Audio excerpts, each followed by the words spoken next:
What is up, my Nika? I'm Yonka 2, also known as Mumkey D. Jones, the captain of the Measly Crew, joined as always by your vice captain, Nika. That's right, but you can call me the man of many tentacles, and not just when I'm in the East Blue, if you know what I'm saying. Are you going to sing Under the Sea from the hit film Little Mermaid Black Remake? Speaking of Nikas. Yo, Usopp with me, yeah. Okay. Got that seaweed. It's gonna stop all these rocks from falling. Oh, yes, indeed. As somebody who hates underwater levels in video games, like Donkey Kong Country, that shit sucks. Mega Man Legends, that shit sucks. What do we think of this underwater level in One Piece? Well, it's exactly as spooky as I thought it would be. It's got all the horror of the Neptunians, but there's something about those deep ocean creatures that definitely give a little more terror in me than usual. When I was a kid, I had some of these big, thick, like scholastic books. I don't know, they were in the library. They had ones for like history and science and all this, and there was one that was a deep ocean special, and I'd always be checking that one out because I was looking at these freakish creatures. And then once I stopped looking at the reflective cover and opened it up, there was some really crazy stuff going on in that book there. So this is definitely my speed. And speaking of speed, I think the pacing of this volume also really gets the job done for getting us from point A to point C. Oh, no pun intended. Especially considering, I did not mention, this is volume 62 of One Piece, covering chapters 604 to 614 of the Fishman Island arc. Considering it feels like half of the volume is just fucking floating down in the ocean, once we get to Fishman Island, the shit ramps up, and we have so many characters and factions and different things percolating at the same time, and once again it's Oda's puzzle piece scenario of dropping random pieces, and eventually the full board will fill up, but we don't know which ones are going to connect yet, and shit is just crazy. Eggy, out of all of it, what is your top of mind? Well, I kind of feel like, there's a lot of things, but I feel like just to arrive in Fishman Island, to see time skip Kami, waking Luffy up, I don't know, like that. I think I feel like the arrival, I've been anticipating it for so long. I think even since back when they were punching the Celestial Dragons, feels like it's been a long time coming. I've been lying in wait. We had the war and everything going on, the time skip. So even though it's very matter of fact for this volume, just to finally get this relief of sorts, especially considering the tension that increases more and more in this volume as they are making their way. I had no idea. I was like, I'm feeling like, they're barreling down this huge crevice, the Kraken fight, the air's depleting, numerous straw hats all breathing off of one air bubble. The survival is so much tension just for them to wake up and arrive in Fishman Island, get past the new fish pirates and everything. I think just when Luffy came to, I had to stand up and just applaud for about 30 minutes straight, like, we made it. New world, red line. We've been waiting so long and so hard ever since we knew that Rayleigh could coat that ship. So who's coating it on the way out is the question. Might be trapped in Fishman Island. Mm-hmm. So your top of mind is, hey, we finally made it to Fishman Island. It's been promised to us for probably 200 some odd chapters now, ever since probably Water 7 we've been trying to get here. Took them an extra 2 years. Mm-hmm. And already we're holding the royals captive. We're accused of terrorism. And we have like 3 different factions coming to kill us. And also we're trapped under the 30,000 feet under the sea because our ship coding is fucked. And poor Robin, she's so busy looking at some research or archaeological spot. She's barely even in the volume. That's the most heartbreaking thing. Mm-hmm. But that's not my top of mind. So many choices. I mean, Momu makes a dramatic return. Holy shit, that's major. What is up with dragons, Eggy? Is this the Japanese version of a dragon, like a giant snake? It does not have wings or arms or legs, really, maybe like little paws. We see the beautiful Ryugu Kingdom Palace, giant crazy dragon. Oda probably spent a whole day designing and drawing this shit. We see in the cover story, Vivi washing the floor, and I hope this is like post-time skip Vivi. I don't know how old she's supposed to be, actually. I'm not going to get into that again, but nice pose from Vivi, but also same type of dragon, like golden ornate dragon statues in the bathroom here. I also liked how there's a banner being held up by Siamese cat, and there's a note. It says the flag says bride training, and they're like handing her like soaps and brushes to like be kneeled down on the floor scrubbing it or whatever. So I mean, King Cobra, I mean, he's all about gender relations. Both sexes are equal. They both got to do their part. Yeah, even a future queen has to scrub the bathroom floor. Don't even have servants for that. That's unfortunate bride training. And Oda, what are you fucking thinking putting that in there? But Skypiea, giant snake, was worshipped as a god. I mean, it's the exact same design as these dragons. Celestial dragons, they choose to be called that. And their hoof mark is, I assume, based on whatever these dragons' hoof marks would be. Eggy, what's up with this style of dragon? Why is it all over in this story? Well, I think they are considered to be something like a heavenly mythical beast of sorts. And I guess if I was going to tie in the idea of dragons and royalty, I'm completely uneducated on the topic, for the record, because I'm sure there's some obvious answer that everybody knows, but I would guess that historically speaking, there's been a lot of instances, I think, where royalty and leadership, the supreme ruler, has a divine element. We see through instances of cults, for instance, like, God's communicating with me. My leadership is divinely ordained by this connection I have with God. And I think that the dragon's kind of how, like, even in Dragon Ball, you're getting your wishes granted with the Dragon Balls from this dragon. He's got this incredible, supreme, really divine sort of ability and power. I think there's something, it might not even be just Japanese, it might be like Japanese and Chinese and maybe some other cultures as well, where the dragons have this kind of tied-in aspect. That would be my guess as to why we're seeing, even in Skypiea, that's why they're having the god that they worship. And I think it all comes together. Yeah, it's unfortunate. I don't know where these dragons are at in real life these days, but I mean, if they're talking the Chinese in One Piece or in our world. In our world, I mean, they've been so these are Chinese dragons. They're not Japanese dragons. I don't know the origins of this design. Well, just for me to go off of what we know in our world as sort of the Chinese New Year, they have the big dragon costumes where they're all like, jumping around, and they got like 20 people all lined up under the dragon suit. But I mean, if they're like one of the oldest cultures that goes back like 5,000 years, and then that's like written history only goes back so far, I have to only imagine that dragons were literally real at some point. Maybe there was some dinosaurs left over that were dragon style, and I think the truth will come out eventually.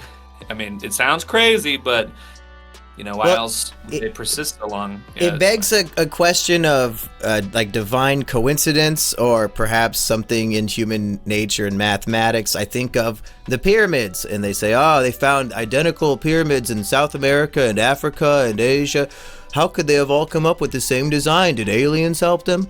Well, maybe that's just like mathematically or logically the design that you build. Or maybe there is a strange coincidence, and we're at the very bottom of the world, Fishman Island. Skypiea is the very top, yet both are worshipping this same dragon-type design. Is that a coincidence? Do all these places that worship this dragon, were they once united thousands of years ago as maybe one nation that got separated, and that's why they're all the same? Or in this world, is it just a big coincidence that they all... Go ahead. In this volume, how we are explained that the existence of Fishman Island pertains to this tree called Eve, which is able to, take light from the top of the sea and is able to transmit it basically down all the way through to the bottom of the ocean through like a sort of synthesis of sorts, where it's like taking in the light from up there and being able to route it down throughout the darkness of the sea. And then also we have, Frankie mentioning, oh, don't worry about the Kraken, damaging the Thousand Sunny, because this is made of wood from the Adam tree that's the, super strong and is stronger than anything else. So very interesting that we're getting told about the Adam and Eve trees in this volume. I don't believe at any point prior have we been informed that the Thousand Sunny was crafted of wood of the Adam tree that I can remember. And speaking of the Torah, we also get the Noah's Ark, Aggie. Is this the most Christian arc of One Piece yet? Well, Kumo was a good start, but, he's kind of having some issues and some strange occurrences over the last few years. So, is this supposed to also mention how maybe there's populations similar to the Fishmen who might have had a greater history of oppression, which maybe they were a more faithful sort of people as a result, kind of, biding more of their faith in God, like, oh, we've been going through it, God, we need a sign, and then the Eve trees coming down and shining light on them. This could be a very faith-styled situation, perhaps. And can we try to logically understand this? Fishmen can swim. I don't think they really need boats. Noah's Ark was to put all the mammals, the creatures that cannot swim, into one place where they can survive a flood. Why would fishmen need a giant Noah's Ark that's bigger than their whole city? We see the city in the foreground, and then this giant thing in the background that the new Fishman pirates have made their base. Why the fuck is this here? Why do they have this, Aggie? Well, I know in this volume we are explained about the upper level currents, the deep currents, how unpredictable they could be. I imagine, similarly to, and it could possibly vary on the type of Fishman, the power level they have. But in our world, we have incredibly powerful swimmers like that. A guy, what's his name, that smoked weed and won all those Olympic gold medals back like 10 years ago. Phelps. I forget his name, but yeah. So you have these super powerful swimmers, but at the same time, there could be these unpredictable elements, especially this deep in the sea. And just considering where we're at, we're on in an area of the world where everything just keeps on getting crazier and crazier, as we've been seeing in the last couple volumes here with what the new world is going to have to offer. I think under those circumstances, a vessel may still have some additional capabilities that maybe a single fishman or even a fleet of fishmen on their own without a vessel just might not fully possess. And as such, with like the Thousand Sunny and its propulsion system that uses up the last bit of air to make it to Fishman Island, sometimes you might need some of these sorts of extra bonus capabilities to overcome certain circumstances. So that's what I think, probably, but also it could just be some ship that, crashed down at the bottom of the sea and they've all been just lurking in there plotting away from the public eye. Yeah, it could be a human ship that they're just hanging out in. I don't want to wait until we get to this chronologically, Aggie, so top of mind, part 3. Madame Charlie predicts Luffy will destroy Fishman Island. What do you make of this? Well, I read it a little bit carefully because at first I'm like, okay, well, I don't think, it didn't seem to me like it would be something he would be doing with intent. Because I don't think that they reveal the fact that Caribou is still in, or like the barrel had landed along with the ship. I think that might come after her prediction. I think it's whichever chapter it is that she ends with predicting. I think maybe that comes after. But I think her exact wording is something to the effect of like, oh, the arrival of the Straw Hats will bring ruin. So I think that I'm not going to doubt her prediction. She probably did see something that was with a great deal of Luffy being actually engaged. The exact with it. quote that I wrote down is Straw Hat Luffy will bring ruin to Fishman Island. Which I guess, if Caribou will be its ruining, he did bring Caribou to Fishman Island. But she's predicting the future, though. Luffy technically already brought him. Now I see what you're trying to say, but, that's kind of... what's the name of the superhero in in South Park who just tells them how they could have done it different? Like Foresight Man or... I'm not sure if I've seen that. What's the opposite of Hindsight Man? Captain Hindsight. There we go. I'm a genius. Continue, Aggie. So when we see that, Caribou, he's got the swamp fruit. I think this is the reveal of his power for the first time. We've seen him use it, but as far as actually giving it a distinction, and basically he's drowning the mermaids in his own swamp fruit to kind of he's doing them on some Pokemon stuff, like drown them and then slurp him back up into his being. He's ready to take them all to the auction house on the Sabaody archipelago and get some good money off these mermaids. And that might have been the darkest moment in all of One Piece. And to elaborate, this man just watched his brother and entire crew die. His entire life that he's built up has been destroyed, but he just sees an opportunity for money. Thanks for bringing me straight to the moon. I'm gonna be rich. This all worked out for Caribou. Jesus, this guy is dark. He's evil, on a new level. Not one moment of remorse other than his eyes bulging out of his head when it happened.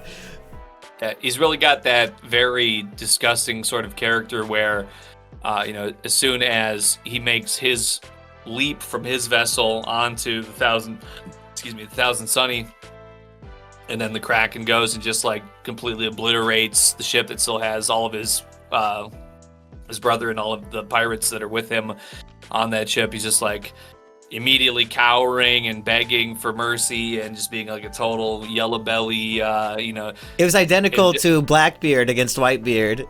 You wouldn't really kill your own son, would you, Pops?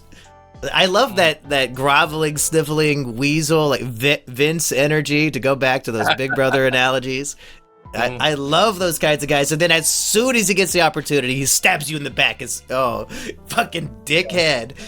It is a great series of panels also where, he's kind of hid off in this barrel once he gets, when there's just a tiny bit of opportunity for him to get out of their view. He's hiding inside the barrel, and Frankie's right up behind him listening to every single thing he says. And it's 3 panels where it just zooms in more and more as Frankie's just giving him this totally cold, dead-eyed stare as he's in the barrel with his tongue. Yes, all you fools, I will wait and pick you off one by one, ha ha ha. And then Frankie just ties him up in the barrel. Yeah, I guess Frankie sneaking up on him like that is the one way his enormous bulk can be used for comedy here. It's Caribou does not notice this ginormous machine just poking his head in right next to him. Okay, Aggie, those are all of our top of minds. I got a couple comments. Hey, Schlitter informs. Evidently, we posted our time skip podcast on the 15-year anniversary of the time skip happening. What? To the date. So we have 15 more years of One Piece to catch up on. I guess after today, 14 years, I don't know, probably 2 months. I don't know how it works. Mm-hmm.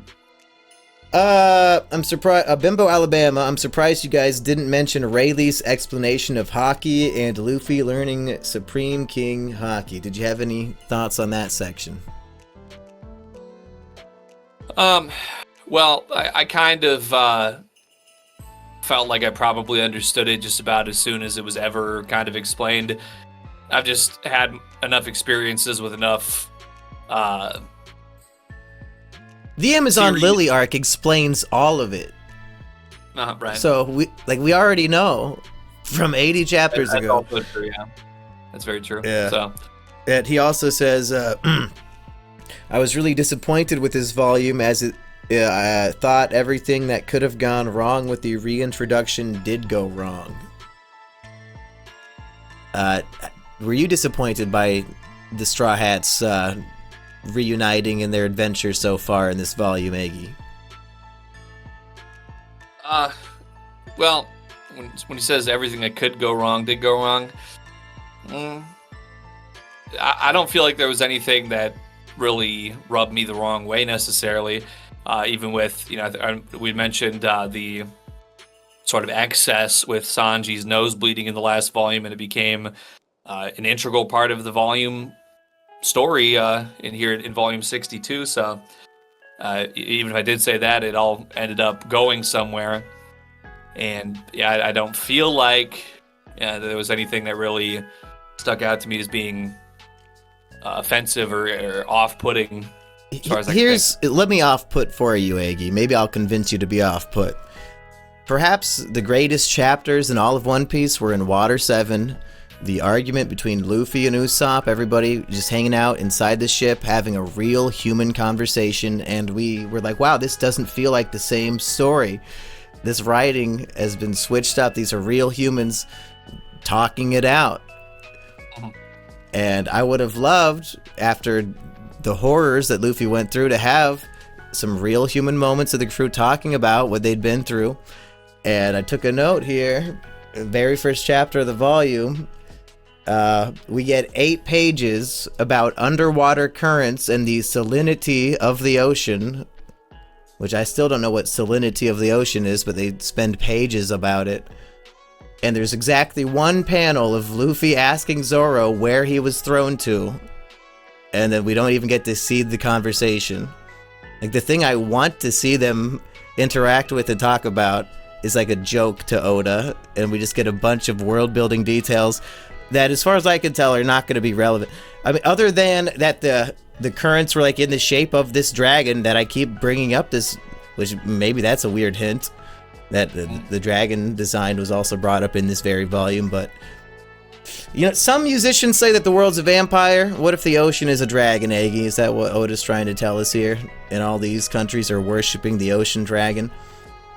But what was the point I was making? Were you disappointed by the lack of characters, supposed friends not catching up after 2 years apart? You do make a good point for sure. I think that it certainly would not have hurt at all. It's not like we needed to rush right into this, but would you be disappointed if that never comes?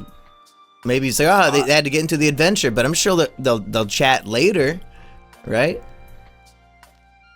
Yeah, well, I guess I could see also the whole thing with like the fake Straw Hats that could have thrown a bit of a wrench into that. Being able to get a comfortable reintegration and some conversation, because they're coming here to their meeting place and they have these imposters that are stirring up this big commotion, and then they need to board their ship, and they're having all these different groups of people that related to where they were thrown off to and where they spent the last 2 years all kind of playing defense for them. So I think just the tension there. Yeah, there still could have been a chance on the ship, but I could definitely see where this is. It's not going to be their first thought to just start having some chill kind of conversation. And it could even have worked in this volume, but, they're on their descent. They're confused and kind of a little bit worried about what they're seeing as they're going down. They're having the Caribou brothers on their tail. That gives them some issues, and they're running into the Kraken. They get to Fishman Island. They're separated on Fishman Island. They didn't all show up together. Robin, she's doing whatever she's doing. The Miss Charlie, she's having her vision and is causing all this commotion. Caribou's slurping up mermaids where they go. So it's been such a commotion right from the archipelago even until all the way through this volume that it makes sense to me. Okay, they haven't really had a chance to really and have this conversation. It could have been there. It could have been there in the first couple chapters here, I think. They would have had that time, but I could also see why it's not there yet. Instead, we get panel after panel of Sanji nosebleeds and Brooke making skull jokes that are actually somehow getting old very quickly. Like, I think any substantial dialogue was completely replaced in this volume, where They see the Kraken, and he says, a creature that's all flesh and no bones, the exact opposite of me. Okay, I mean, that's an observation I guess you could make. The closest thing to intrigue is when he says, want to know how I can see when I have no eyes? It's a secret. And then we're left with wondering, is that a joke? Is that just a little one-off moment? Or is that going to be an extremely relevant secret to his like soul fruit power in the future? So Zoro's got a secret eye. Now Brooke's got secret eyes. Is the final battle going to be everybody bringing out their eyes? God damn it. Why is he keeping it secret from his friends? Just tell us! Well, with his love of music, maybe he's got some echolocation kind of stuff going on. I think that could fit his character. Wouldn't that have been very cool? He's chatting it up about, oh yeah, I had so many groupies backstage on my world tour. Did I tell you my Jewish producer reported me to the cops when I tried to get out of the contract? He tried to have me arrested and killed. Yeah, never sign a contract with somebody from Israel. But no, he's just fucking reminding them that he's made of bones. Over and over. Oda, please don't Flanderize my boy. We're only in the 600s in terms of chapters. There's so much more to go. Please don't do this to him. Well, and you see, like I kind of said a little bit ago, the whole thing of the deep sea and the deep ocean, it just in and of itself is captivating to me. So as they are descending and they're seeing that there's a crevice coming up, but we got to descend. Fishman Island is 32,000 meters under the sea or whatever, so we got to go deeper and deeper and deeper. Just like the visual of them approaching this black hole, they're under the sea, they're starting to get cold because the light's no longer penetrating down there. For me, that was enough. I was like in a full immersion state. As I'm reading it, I'm not even necessarily, it's like their dialogue is kind of reaching me secondarily to the circumstance. Like I'm feeling very in the moment with them. Like I'm reading it, I'm holding my breath. I'm feeling like the back of my neck is feeling colder than usual. Like I'm feeling like just this deep, dark descent into the unknown, only being held up by this air bubble as chase is still being given by these enemies who wish to kill all of you, and they don't even know the danger that they're in necessarily. I think that's part of it too with Caribou. Like he's just such a they could handle him, but we know that he's a very twisted and dangerous man. So when he's really being a blubbering, lying coward, and there's still just, it's like you're on like a movie where the crew's on their spaceship and like an alien sneaks in or whatever, and like this sort of, we're in a place where we can't turn back around. We can't go and have somebody that's going to pop out and help us. Like we only have this amount of limited resource. We're in a very dangerous, uncharted area with a very dangerous, twisted, and person who we don't know anything about. Just all these elements together, for me, it kind of maybe allowed some more of this lackluster writing to not impact me as much because I was already so kind of locked in on this other part of the premise. And in terms of being immersed in the tension, I think back to the spelunking scene from the beginning of the Jaya arc when the same three monster trio go in their little underwater suits, and I got very claustrophobic for Luffy. But this is like that times 10 billion when they're in their little bubbles 20,000 feet under the sea, and the fact that all three of them have to end up in one bubble together. First of all, Aggie, can you imagine the stench? Like shirtless Zoro. You know, do you think these three, other than Sanji, do you think that they bathe? Like that had to have been a bad bubble to be trapped in. Well, I think the last visual confirmation of bathing was in Alabastia. That's been a little 2 while. years ago. Even just like how in the last volume we had Luffy reaching out into and like making contact with the water out of the bubble, and just even making contact with the seawater was like taking some of his energy away. We also get that in this volume as well, where he's doing his Gear 3 color change ability, which I don't think I can recall seeing that before necessarily, this color changing and hardening of his hand into some sort of mace. But even just to do this attack and to have this surface area of his arm making contact with the seawater again starts to weaken him. So, yeah, that boy might be stinking, I ain't gonna lie. He's getting the meat sweats from all that munching. We did have a new member of the Measly crew. Somebody named The Hern. Hern. The Hern.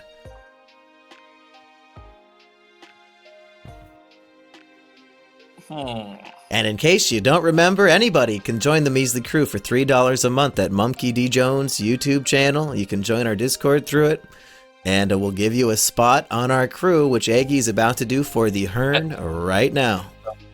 He kind of sounds like a version of the Fonz from Happy Days. You know, he's like, hey, it's the Hern. But he should be a roast master. The Hern with the burn. He's going to burn you. He's going to light you up with them. I don't know if we have somebody who's like a master of ceremonies yet, but we should have at least one stand-up comic. The roast master. Statistically speaking, there's with how many members they have, one of them's got to be. So, all right. Okay, can we hear Hern the Burn roasting Heartsy, this strategist, I think Heartsy was? Let's hear that, and let's see if he earns the captain's whistle. All right, so, we got Officer Admiral Heartsy over here. He's the one who's getting us all the tactics and strategy we need, right?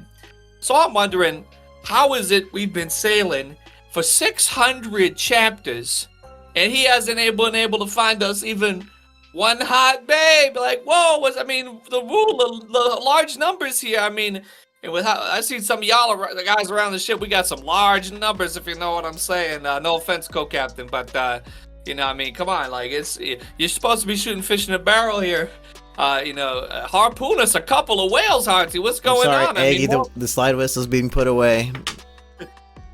It's over. Yeah, it's his first day. It is what it is. Not enough burns against Heartsy, really. It was more burning me for not attracting women to the crew. Sometimes the jester speaks truth to power, and the monarch says take him to the dungeon. I don't want to hear that shit today. Aggie, chronologically, we start off with Momu. What was your reaction to seeing your precious A tier, or perhaps higher friend? Did we give Momu A tier back in the day? I'm almost certain. I mean, it almost had to have been. I just don't know how. It could have been anything else, if not S tier, honestly. Well, he's found some new pirates to abuse him. Yeah, it's too sad because, Momu... I mean, is it really something being said here that the Fishmen, they had to undergo all the suppression, but they still consider themselves to be the master race besides that, and they're inflicting on this precious, harmless sea cow, the most beloved Momu of the Arlong pirates, and I thought, and they're always like, oh, Master Arlong, we got Master Arlong, and they keep using his name as like a justification for what their righteous crusade, but yet Momu's had to suffer under all this Fishman tyranny. When is it going to be time for the sea cow revolution? To be honest, I'm just saying, and that's something I could really get behind. I've seen plenty of sea cows at my local Walmart, and I think they're not oppressed enough, in my opinion. They have a similarly sized nose ring as Momu. Yes, often they do. These fucking fat ass college girls, they sure do. I don't even know if they're in college. They just show up and when the summer ends somehow. We got this big Kraken. Luffy decides he's gonna tame it, and he sure does. And thank goodness, because we got your new cosplay. What was his name? Wada Tsumatsu? God damn it, this giant man-looking... what was he? He's like a... when he comes back in... Wadatsume, the giant sea spirit man. He's a sea spirit. They give his Fishman distinction. Maybe I'll see if I can... Tiger Puffer Fishman. And, I like the cut of his jib. He looks like a decent guy. Kind of looks like you. Yeah, Yeah, facial hair. Similar skull size. We both have the same wrinkles on our forehead. If you got to Wadatsumi size, our crew would be unstoppable. I got about that much hair on my where he's got it on his stomach area. So let the neckbeard come in a little more. It's looking kind of close to what he's got going on there. It's kind of got the little spirals going on. Well, if we're doing a couple's cosplay, who am I going to be? The Kraken, and I just punch you? I'll be Florian. The squid's his greatest enemy. Tell me I'm lying. I think if you keep your hair growing out, you have and you get that same type of Indiana Jones hat, I think you got some Van der Decken going on. I'm not gonna lie. You're gonna need to get. No, you don't want to be Van der Decken. No, that's a. So Van der Decken. Saying, I don't know if I've made it clear, but the Mermaid Princess, I think, is like 16 years old. Van der Decken's a sicko. I mean, these fish. I mean, I don't know if they're. He's been trying to marry her for several years. Is the thing. Like 16 is probably okay in Japan, but I think he started crushing when she was maybe North Korea levels or whatever the fucking lowest age of consent might be. Wadatsumi's pulling up with the picture. He's like, "Oh, here's this girl that's big enough to like fill an entire tower with herself. She's a giant smelt. Isn't that like what fish food is made out of? Like the tiniest like." Oh, I don't know. I'm familiar with. I've heard of it, but I think it's like a minnow. So it's kind of funny how she's like gigantic. But I mean, he's like showing her like, oh, yeah, this chick's like 30 feet tall or whatever. He's like, oh, well, she has to be old enough, I mean, how? Yeah. Her titties are as big as my whole body. Yeah, that is weird that he's kind of normal sized compared to her. Among the other reasons they should not be together, like he keeps throwing axes that are like locked on to target location to her. So like he could be anywhere. He throws it this way, then it comes right back at him because he threw it the wrong direction and can somehow go through all of the layers of bubbles to get into the fucking castle and shit. And at the end of the volume, he's just throwing their human slaves. Why didn't he try that a long time ago? You can infiltrate this entire kingdom just by throwing people. There's no wall until her exact door to her bedroom that would stop all this shit. I was kind of curious as Luffy's pulling up because he smells the food that was made for her. That's like what leads him into her quarters to begin with. And it's just like this big gate that just has like tons of, there's like chunks knocked out of it, axes and swords and like all kinds of weaponry just like still stuck in the and allegedly they're checking up on her like constantly. The seahorse man, they have the leader of the left and the leader of the right, so this is a good example for us folks. All the people from both sides are coming together to protect what counts in this country. Everybody pretend I'm doing a flawless Donald Trump impression. We need to build a 10-foot wall around Ryugu Kingdom. No, I lost him. But why do they not have a fucking defensive wall? Why is the only line of defense between the princess and an axe her bedroom door, and if Luffy leaves it open, she could get killed? Where's the fucking wall? Yeah, I mean, they could at least have like a retaining. I mean, I find it very unlikely that the axe would be able to maintain the momentum. It's going and it's flying and it's flying and it's flying, and then the other's just like, you could have like a 5-foot gap between this wall and the actual door. I mean, is it gonna like stop and like do some Looney Tunes thing? No, because like Luffy interferes, and then once he throws it off the trajectory, it's just dead. It's not like it kept going. So what the fuck? Whatever. That's how it is underwater. Under the sea, we don't build the walls. And something also interesting about Van der Decken, I know we could probably get here chronologically, but something that might have been a second top of mind for me when and he's being explained by the princess. She says he has the Mark curse. He doesn't say he has the Mark fruit. Now, to be fair, this is a girl who has spent the last 10 years in one room only talking to people for 2 minutes at a time. So maybe she just doesn't understand.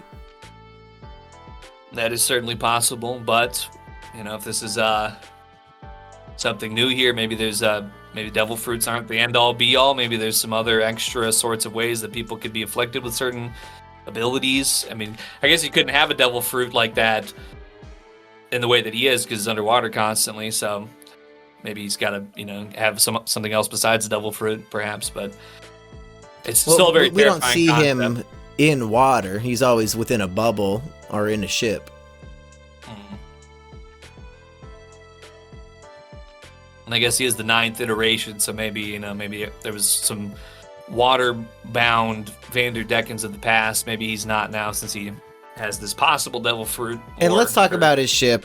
Most famous pirate ship maybe ever. I don't even know if it's a pirate ship, just like a ghost ship, the Flying Dutchman. Now, Dutchman, Aggie, doesn't that imply the existence of the Netherlands in One Piece? What is Dutch? That's not Netherlands, is it? That's the same thing, ain't it? Yeah. Yes, yeah. How could it be called that? Have we had like a direct reference to another country before in One Piece? I don't think so. Obviously, my first familiarity with the Flying Dutchman is from SpongeBob. So I wonder if maybe it's the Flying Dutchman is just a turn of phrase. The perfume department! What a nightmare. I don't know where the term even originates from, because it's not like in the Flying Dutchman in SpongeBob, he's not Dutch. He's not like, oh, you know, how you doing, SpongeBob? Coming to get you, whatever. I'm 6'7". Listen to Arion, my favorite music. Doing the clog dance. What a rich culture. If only I wasn't 5'1", I could go fit in with them, but I think it might be one of the happiest places on Earth. And yet, somehow Arjen Lucassen found depression when he was writing the 01 album of Arion. It's because his wife divorced him, okay? Give him a break. And he also lost his sense of either smell or taste. I don't remember which one, but maybe Synthesia. Oh my lord, hold up. What'd you find, Aggie? I thought I would just look into it, because I'm like, okay, because I mean, there's, Cleveland steamers. They're not always from Cleveland. It's just kind of a turn of phrase. So I'm thinking about the Flying Dutchman. It says, does refer to a legendary Dutch ghost ship forever condemned to sail the oceans without making it to port. The legend stems from Captain Hendrik Vanderdecken, who swore an oath to round the Cape of Good Hope, even if it took until the end of time. Or Judgment Day, rather. The blasphemy against God for saying it would take until Judgment Day then led to the ship and crew being cursed. So I guess for him being blasphemous against God, that's why he's permanently... And the gods of the One Piece world are the celestial dragons. So he was trying to circumnavigate something, and the gods didn't want him to. Why? Because the red line's in the way? Is that the idea here? Well, when I think about people, doing crimes against God, I'm thinking about Vanderdecken the 9th, finding a 9-year-old girl and being like, oh, she's tall enough. And then the Celestial Dragons or whatever One Piece gods. Maybe it was Big Mama. Well, no, I guess she wasn't in charge yet. Whoever the powers that be might have been like, Vanderdecken is a sicko. And then they hit him with the curse. Then he had to become an incel that throws knives at women that hone in from, all across the ocean for the rest of his life. Did you get Michael Jackson vibes when he had to put on his glove to shake hands with Hody Jones, who we have not discussed yet? Because I think he might have some Michael Jackson vibes and design looks going here. Who else wears a white glove like that? Like Prince or something? Oh no, my first thought would be Michael Jackson and a that's what I'm. Yeah, love interest. That might have been completely intentional, to be quite honest. I mean, it was around the time Oda would have been in the know.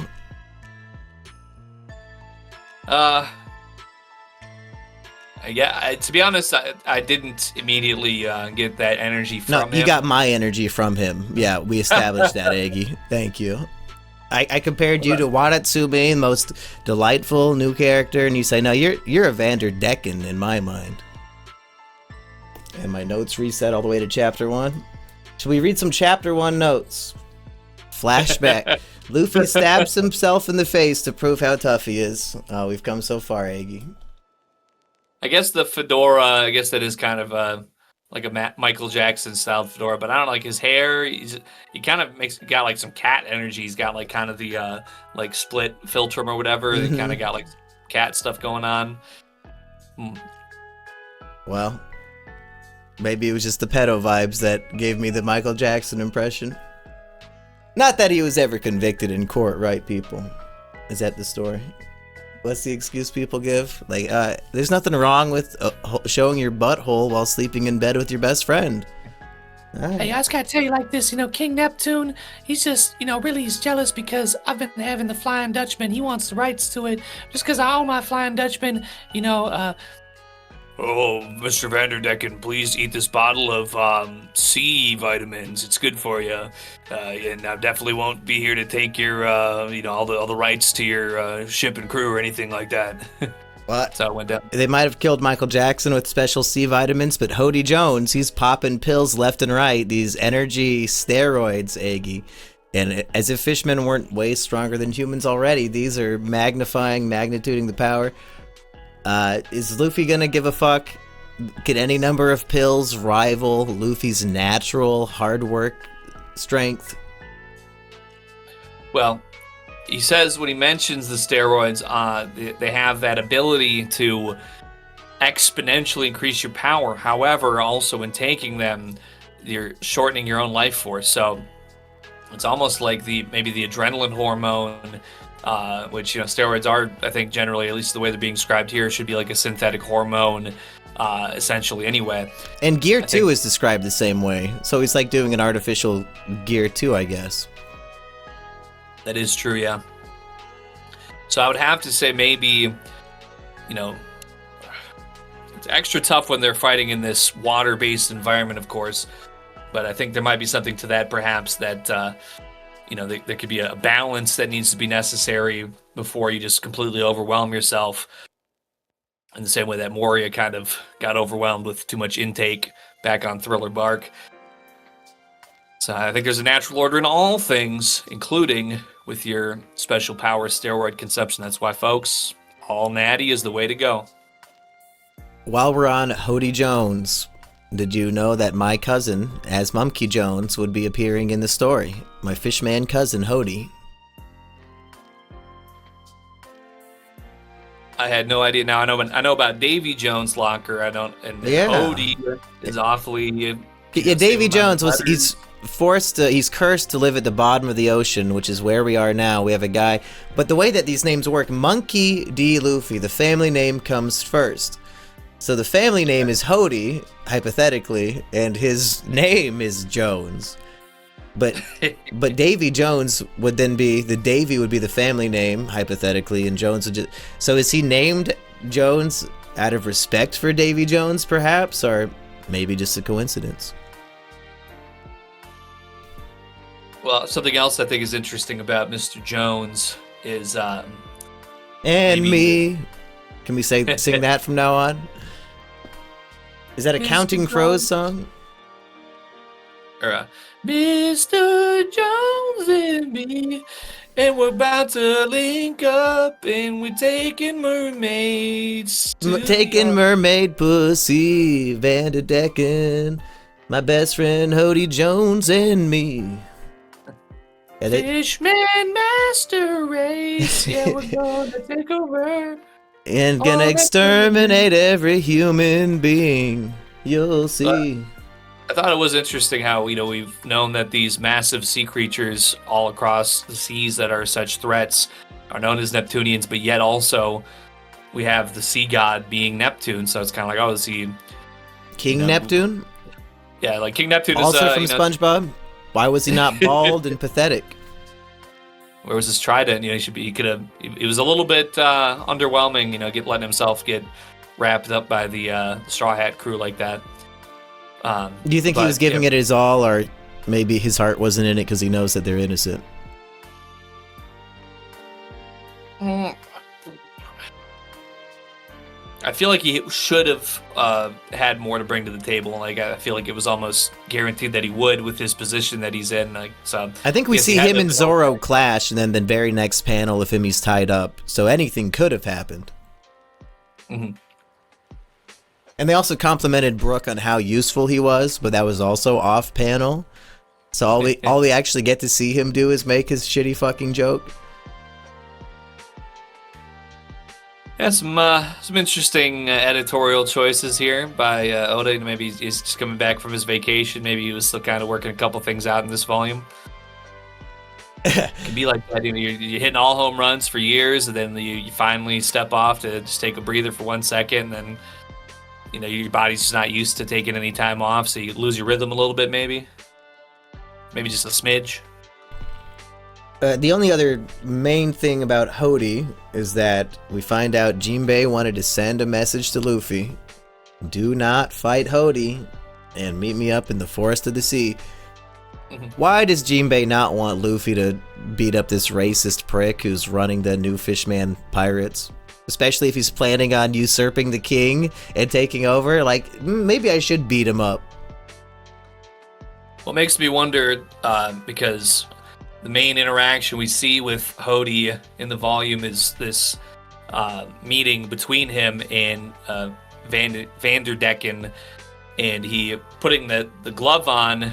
Maybe it's Michael Jackson coded, or maybe there's something about Hody Jones. Maybe he's got something in his touch that if Jinbei is telling Luffy, hey, don't fight him, maybe he's got something he can do just even with his just one hand. It might have something, might have some Magellan qualities, touch you, might turn you into goo, just like swamp fruit.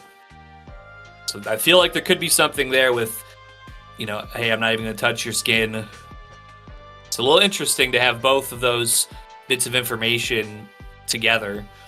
Makes me concerned and suspicious. And I can't say a word, Eggy. As bad as I want to. I guess I could also say a third part here, a direct quote from Hody Jones. So the way I was looking at this again, because the way I read it, I didn't maybe fully notice that the speech bubble is coming from his side in this panel, where he says, oh, looking for a handshake, that would be bad. Hold on just a second. And then the question mark is coming from Vanderdecken's side, even though Vanderdecken's the one who then puts the glove on, so it's kind of strange. But in any case, yeah, that's also something that's very suspicious. Like, I can't touch him. Maybe if the glove fits, you cannot acquit. One of those. He doesn't want to get his hand prints on. Who knows, Eggy? I want to move on to a big debate. Luffy. There's one last thing, quick. So there's also the octopus henchman of the new Fishman pirates, and he just happened to accidentally make contact, like one of his tentacles with Luffy. The poison guy, yeah. Yep, and that's mentioned. Oh, but he's got a good resistance to poison now after his fight with Magellan or something. So it didn't affect him as strongly as it would have affected somebody else. But goes to show that the Fishmen are no stranger to having some qualities of that nature. But I like when Luffy says, yeah, I was poisoned to death, ha ha. And like Usopp or Chopper were like, well, that's not funny. And if only we got more of that, of Luffy telling them his whole grand story, I would have loved it. Luffy also makes the claim that shellfish isn't meat. How dare you disrespect meat? And we have a friend, Rusty Cage. He's trying to eat 500 oysters this year. I thought he should weigh in to the One Piece podcast this week, so I did text him. He says, shellfish counts just as much as fish counts. I'd say yes, crab meat is meat. Which I didn't even specify crab, I just asked if he thinks shellfish counts as meat. So, he says it counts, he disagrees with Luffy. What do you think, Eggy? Well, I absolutely feel like yes, it is. I know that, in Catholicism, when they have Lent, they're not allowed to eat, pork and beef or whatever, and then they'll eat their fish. It's a big thing where I come from, Quick Star during Lent. They do all their fish sandwiches a lot more, and they put a lot more of them up for all the Catholics to eat because they can't eat red meat. And I think that there's something else, I forget, something else religious. There might be some other diets out there also, but they will make a specific exception for fish when they're talking about meat. I don't understand how you could do that because, this is an animal. You eat it, it's got protein. It's rich in these fish oil fats that are good and healthy for you, just like how fat and steak is beneficial and is good for you as well. Are you accusing these religious people of doing some mental gymnastics to justify some crazy belief they have? Transferring their sins onto chickens and swinging them around. Transferring them onto poor fish. People think that fish can't feel pain. Is that the whole idea? Oh, Fridays on Lent, we gotta eat fish because they never felt the pain of death. You sick fucks. It's a living thing. And I agree. If it's a living conscious being and you're eating its flesh, I think it counts as meat. And guess what? Fucking cockroaches. There's no meat on those bones, you sickos. So don't compare them to shrimps and lobsters anymore. I'm so sick of that disingenuous bullshit. And I'll be right back after a bathroom break. And there's very, very few times in life that I'm able to make this point. Not that I care that too much about vegans or vegetarians. I don't really pay too much attention to their world. But hey, even plants, they change when you cut off their stems or whatever, and you're harvesting their fruit. They make different changes in their chemistry, all right? So there's plants, they also feel when we're eating them. And do shellfish, I imagine they have to. But hey, you know what? So the only way to extend your life is to make another living thing suffer. And that's why capitalism is the natural culmination of humanity, is because that is what capitalism is. The only way to succeed is for somebody else to lose and suffer. So That's yeah, right. So either never eat again or accept the facts of reality, folks. the Japanese dragon gods, they created oysters for us to eat big plates of them on ice cubes with lemon and cocktail sauce. And I would be blasphemous, just like the people on the Flying Dutchman, if I ever went against the Japanese ocean dragon gods that created the currents and so on. So I'm going to eat those delicious oysters, fried, maybe with some alligator on the side if I'm down in Gainesville, Florida. Yeah, I did have a delicious gator burger down in Gainesville. Aggie, speaking of delicious treats, we see Big Mom's Candy Factory. In the wake of Whitebeard's death, we were worried, the politics of Fishman Island, who's going to protect it? It's going to be a hellhole. But no, Big Mom, the Yonko, one of the 4 pirate emperors, has said, hey, if you fuck with Fishman Island, you fuck with me, because they're producing me all kinds of candy.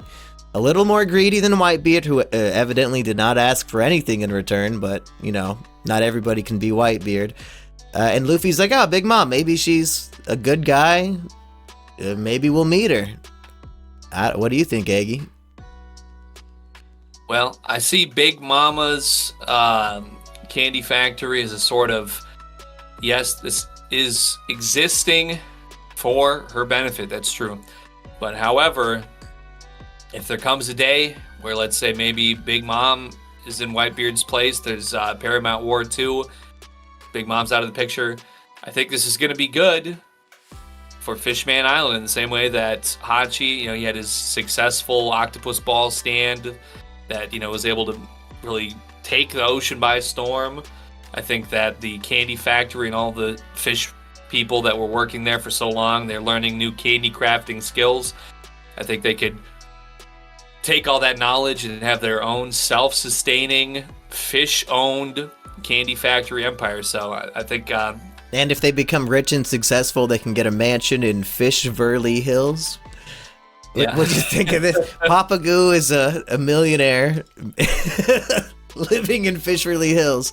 Where does this name come from? Beverly is like a human name. So when they're naming Fishverly Hills, do they know that they're doing a parody of something? Or was there a human, or I guess a fishman named Fishverly for whom they were named? Well, I'm going to have to say, this is definitely a parody name. But within the world, is it a parody name? We're introduced to Dutch, Dutchland being real. Not Deutschland, but Dutchland, and now Beverly Hills might be real. Is One Piece actually the far future of Earth, Aggie, after it gets terraformed? We need Charlie to do a reading on us and see. It's got all of our religions and shit. I saw Buddha. I saw a Christian cross. I saw the Bible. It seems like my world. That's fair. I mean, I guess there is definitely enough there to say. I don't think Beverly Hills existed. I know there was a lot of names of places when America was developed and settled and all that. They took a lot of names from Europe, New York, New Jersey, et cetera, et cetera. So maybe there could have been an old world Beverly Hills, but In any case, I mean, it's rich, it's fancy, stylish, and it's on some hills, and there's fish there. So I mean, I guess it all makes sense. Did you hear what but yeah, Weezer said when he heard about this? That's where he wants to be. Fishfully Hill. Okay, I'm not gonna keep singing to ruin the episode for a third time. Are you glad that Papa Goo he struck it big and rich, and that he had like his owner, Kami, lives in like the poorest apartment available? I mean, even it was pretty nice though. Yeah, he's got like, speaking of music of the era that you're referring to, he's got kind of like a Fred Durst, like rap rock kind of thing going on. He's got like the Rastafari hat. He's got like a little soul patch thing going on. He's got the special shades. And I think, we're speaking on capitalistic nature. Kami, she's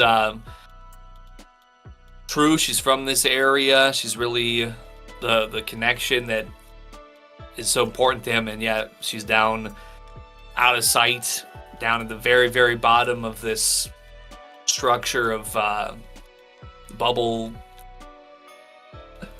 I don't know the exact description of it here, but yeah, basically in like the most slummish, low caste, low status area of the entire place, and yeah, still being an integral part in the success of a rich, very topical person, with him being a fashion designer, and that's how he was making his money. It's sort of thing that certainly is not a guaranteed skill or a guaranteed trade that's going to be making this kind of wealth in every kind of era. So he's at the right place at the right time.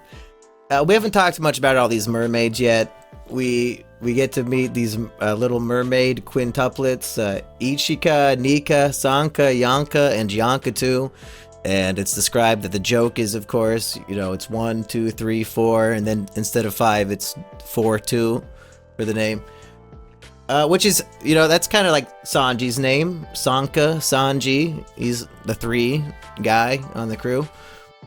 Any thoughts on these 5 who have a very annoying speech pattern that just repeats over and over again? I say something, I kind of agree with it. I don't agree with it. Like, oh my fucking god. Do you think we should agree with it? Jesus Christ. Can we do a 3-peat? Is 3 times the charm motive for a joke? Why is this in it 8 times? Please fill the panels with something else. These characters suck. Why is this happening? Well, going off last volume, the repeat nosebleed that ends up becoming something that has a point to make in this volume as far as in story progression. So I just kind of have to assume maybe. I like that it gives us an excuse to say Nika, and I could, oh yeah, what's up, my Nika? No, that's my favorite One Piece character. That's the only good thing from the mermaid quintuplets. But in terms of all the other sexy, beautiful mermaids, we've got the one with freckles who presses her giant titties into Sanji's face and causes the blood geyser. That's the same one who releases Caribou and gets sucked up in the swamp. So it's like she was punished for what she did to poor Sanji. So they better watch out if they can get her out of that swamp fruit, because there's a similar sentiment made that once Sanji, they get out of there, they're able to get him a blood transfusion. He comes to and he's like, oh, yeah, what was I thinking about that caused me to pass out in the first place? And they're like, no, don't think about it, no. And then the reveal of the humans that gave him the blood, that was a good bit. Like, after all this, like the last 2 volumes of shit, that was a really funny capper for the joke. Hopefully the nosebleeds are taken care of at this point, to be quite honest. But this idea of no Fishman would ever donate blood to a human, and you know why? Because the humans made it the law. That's right. Get fucked. It's your fault. The sins of your father count. Okay. I guess Sanji's gonna die. And I thought it was pretty huge of Kami to steal the transport ship of the royalty, of the princes, just to help save Sanji's life. And I guess when you owe a life debt to somebody because they save you from slavery and all that, everything that happened at Sabaody, I guess you're willing to do anything in return, but if you have friends come visit and within 10 minutes they have you betraying like the royalty, the high treason, you're probably going to be sent to death now. I feel like she could have done a lot of other things, but it turns out the princes are kind of friendly with the Straw Hats anyway. They just want to deliver a message, so it was all a big misunderstanding to begin with. Yeah, kind of. There's still sort of this energy and this sentiment I feel like that goes through here, where, Kami, she's been assisted by them in the past. She's been helped out a lot by different people in her life, and her circumstances have never been super fantastic. So, just on account of the kindness that was shown to her by the Straw Hats before, there's not even any hesitation at all. Any punishment that comes to her is going to be secondary because these are the Straw Hats. They were here for me. I'd do anything for them the way that they, Luffy, we've seen what he's capable of. We've seen like what his mission is. He's been on directives, and he would be the kind that would just, if he was in the same position, drop anything and everything in order to help somebody out, which is what we kind of see with his interaction with the princess later on in the volume here. But yeah, then also we have with the Minority Report future crime sort of energy that's going on with Charlie's prediction that the Straw Hats are going to definitely be the ones bringing this ruination to the island. It kind of ends up coming in and headbutting like head on with, oh, they need my help. I'm going to do anything to help them real quick. Let's, even if it's something that's going to inconvenience the royalty, doesn't matter. Got to go ahead and help them out as much as possible. Meanwhile, on the other side of it, they're like, oh, we have to do anything we can to try and get ahead of what the Straw Hats are going to try to do to us. So we're trying to come at them this way. And then they have to, after being helped out by, Cammy and at an inconvenience of the royalty, all in, a good, understandable, reasonable situation. And they have to quick flip over and, tie up the king and his guard and everybody because they're trying to get one over on the Straw Hats. So it's kind of like this power struggle really born of nothing. Like there's really no, this is like really the worst objective crime that gets committed is Cammy quickly commandeering this vessel in order to save Sanji. And there's just such a volatility here that it does grip you in a way. I feel like even though there's some of these shortcomings in the volume, it's just like once you get on the ride and you're in this sort of power struggle and like, no, we just need to get an understanding here, but we can't because Psychic said so, and we had to come up on you guys, and mermaids are going missing, and it's just really shows how a small disturbance can get so blown out of proportion so much. And is this the kind of chaos that you enjoy? Like, is this a volume of Fishman Island that gets you really hyped for what is to come for the rest of the arc? Well, it's one of those things where certainly, unlike at the beginning of the volume where I'm uncertain about where the vessel's going to end up, are we even going to make it to Fishman Island? There's all these things that are weighing us down and holding us back. We're able to get there. Once we're here, there hasn't been something like in Alabasta where you had, like an assassination that might just totally blow everything up. Everybody still has their health. They have some mermaids missing, but I have to assume that we can get them back. It isn't leaving me so out in the cold. Like, I feel like there's still, even amongst all the volatility, I think we have all the ingredients that we need to get everything settled and get everything talked out. Then when we bring Mr. Jones into the equation, we bring the new Fishman Pirates into the equation in general. That's probably the most wild card element here for me right now. Because I also believe that Luffy, towards the end of the volume here, we know that the message being relayed to Zoro on behalf of the Royal Brothers from Jinbei originally is that he wanted Luffy to go to this Forest of the Sea the princess wants to go to the Forest of the Sea. Luffy's willing to escort her there, and it seems that he's capable of defending her against any of Vanderdecken's projectiles. I just have to wonder, is this Forest of the Sea, is it going to have the appropriate air enclosure for Luffy to be able to survive being there or traveling to there? But everything, for the most part, I would say, as volatile as it is, I do have in my heart of hearts a feeling that this could all still be resolved and that nothing is too far gone yet at this point. Perhaps the most silver lining of all time is that Jinbei wanted to tell Luffy, meet me in the Forest of the Sea, and coincidentally, where's he going with the Mermaid Princess? Big coincidence perhaps, but I can't wait for the reunion of Jinbei and Luffy, even if perhaps they're not going to talk about anything I want to hear them talk about, as every other reunion so far has been. Anything else from this volume, Aggie? Because I think we've touched in on almost every scene here. I think we have a new cover story. Oh yeah, I did like, I would say probably out of all of them, they're all very good. I think the Vivi one might have maybe been the most like, oh, what? But Karu and the figure skating with the penguins, I did find myself very fond of that as well. I've been having some real Karu withdrawal. Shout out to Vivi and all that, but I've got an affinity for animals. Yeah, but we have a new real canon cover story. The Decks of the World. The last two chapters.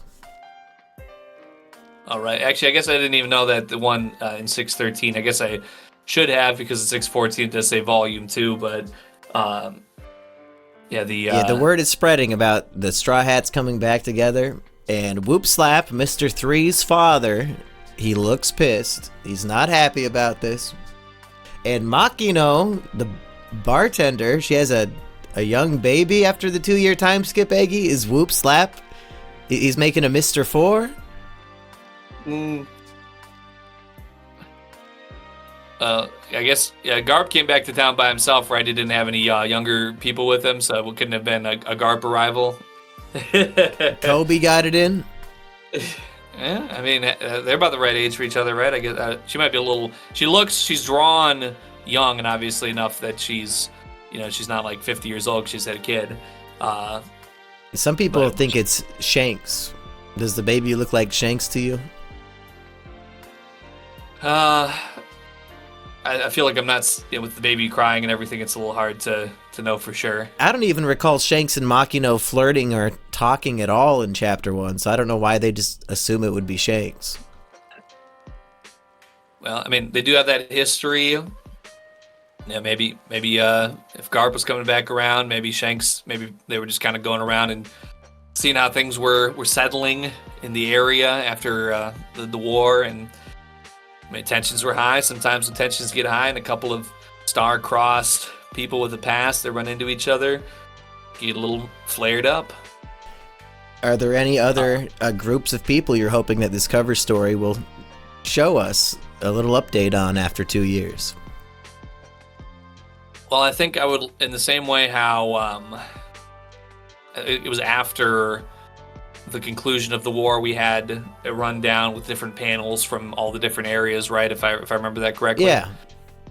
I'm hoping that maybe this series of cover stories will sort of touch back in on all those places. We can get some Syrup Village, maybe some Orange Town, just all the updated designs of our favorite characters. Cocoa Village. Kind of see where everybody's been at, because we know what the Straw Hats were able to do in the last couple of years. We got some of the world government, what they've had going on, a little taste of that. I think I'd like to get some updates from all of our dear friends that we haven't seen in a while and see how they're all doing, make sure they're all doing well, nobody's dying. Some of them were getting a little up there in age, so. Any final thoughts or predictions this volume, Maggie?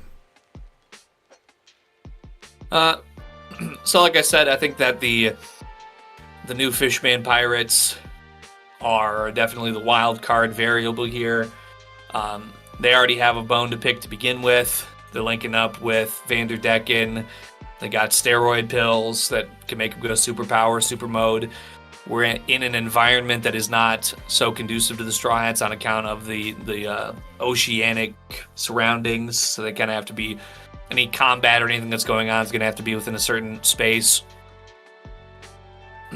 I would like to see, hopefully sooner than later, an understanding get reached so we could kind of get the king and his people freed. I imagine that Luffy's probably going to have to be on his way to the Forest of the Sea first, because otherwise they're going to see him leaving with the princess and go, oh yeah, hell no. Try to set that down. So my prediction is, they're going to get on their merry way probably. Hopefully maybe they could have some kind of confrontation with Caribou to get that sorted out. That could be a good plus to their credibility and reputation if they handle him. Get those mermaids back, get the royalty freed, and then maybe at the end of the next volume we're going to be having some conflict with the Straw Hats and some of the Fishman pirates. I'm thinking Luffy's going to be off in the Forest of the Sea. Maybe Jinbei's over there, maybe he's not. But I feel like it could be one of those things where he's going to be over here, the rest of the Straw Hats over here on some combat mode. Let's say he ends up either discovering something, talking to Jinbei, something or other, and he kind of reconvenes to help provide that extra bit of support that they might need. Or maybe they'll be able to handle the Fishman pirates, and maybe they'll make their way to the Forest of the Sea. Or, a third option, Luffy and the princess are over there. Vanderdecken wants the princess. He's going with the Fishman pirates to the Forest of the Sea. Straw Hats, they figure out what's going on, and then they're coming up, trailing behind. I think maybe that last one, that might be my final prediction as I think about it a little bit more. Okay. Eggy is enjoying Fishman Island so far, and so am I.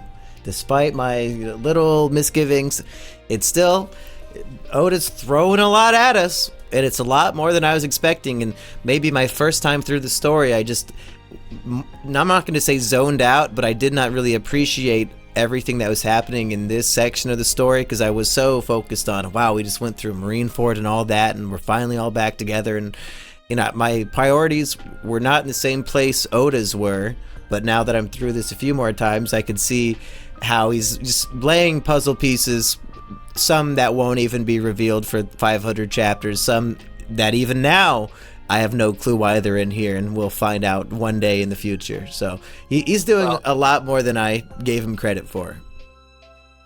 And to your point there, I definitely feel it's a little different, but a little bit of like the inverse Skypiea energy, where there's a very tense, fast moving, lots of uncertainty, transportation very strongly to an unexplored land, in the way that we had to get to that launch for Skypiea, and it had to be this exact way in this exact time, and it was still chancing. We might live, we might die. We got to get down here. We got to go down past the crack, and we got to go down in this complete darkness. We got to launch off with our last bit of air, to an uncertain path, but we think this is where it's supposed to be, but still, if anything's wrong here, we might die. And then it's like the landing, and yes, there is just a lot to take in that maybe not every bit of it is directly relevant in the environment to the storyline as we're reading through it, but there's certainly a lot to appreciate. I could probably even do a rereading of it today after the fact here and soak up an extra round of. No, I wouldn't bother rereading any of Fishman Island. If anything, just read the next volume. Read volume 63. Anything else this week, Eggy? Anything else you want to talk about? I'm 2 chapters away from catching up on Free Iren, and then I'll have plenty more time in my week to read some other manga. So hopefully not something we wanted to be virgins for in the future. Well, I was mistaken. I know last week I think we were talking about what our next virgin series might be, and now Shaman King came up. I thought my girlfriend had copies of Shaman King manga, but I guess I was mistaken. I guess when I was talking to her about the different mangas, I brought up Zatch Bell. I think it was Zatch Bell. physical copies of. Oh my god. Oh. Hey, you might have the dream girl. Oh my gosh, she's got physical copies of Zatch Bell. A chick with good taste. This is unreal. She's pretty much all the movies we ever talk about reviewing on Izakina. I'm like, oh, we're gonna do this. And she's like, oh, I remember I watched that, and she like breaks it all. I can't spoil too much, but I know so and so in the movie. Oh, he does really good, and I really enjoy with this. She's extremely cinematically educated. She loves her mangas. She's really into music. She's got a lot of big music collection, stuff like that. So she's very into the arts for sure. Well, for the Zatch Bell lovers, I'm on chapter 203 as of this morning. See you next week for more Fishman Island. One Piece, people. Eggy, you want to plug any music real quick? That's right. Yeah, if you go to mysweetmonkey.com, the Groove Buggy, I believe as of about like 2 hours ago, it's on all platforms today. That's not named after Buggy the Clown, is it, Eggy? Just a... Because you would think it'd be Groove Boogie, like a dance, but no, it's Groove Buggy, like a vehicle. True. Well, see, the idea is that it's kind of like a sickness, it's something that's taking you over. It's like the Groove Bug. But I think there's already like a Groove Bug Waltz or something like that, which is totally different. And, and you kind of, I wonder if does Boogie come from Buggy, maybe, I don't know. But so maybe it's a little nonsensical, but it's how I put it together. And I will say a quote from accomplished musician Rusty Cage. So you had your text for him. Uh-huh. He said, "This is like Dave Burns fused with James Brown, possibly too powerful." Oh, So- wow. That's high praise from Rusty. He usually tells me my shit sucks. Go check out mysweetmonkey.com and Groove Buggy, named after Eggy's favorite pirate captain. See you next time, folks.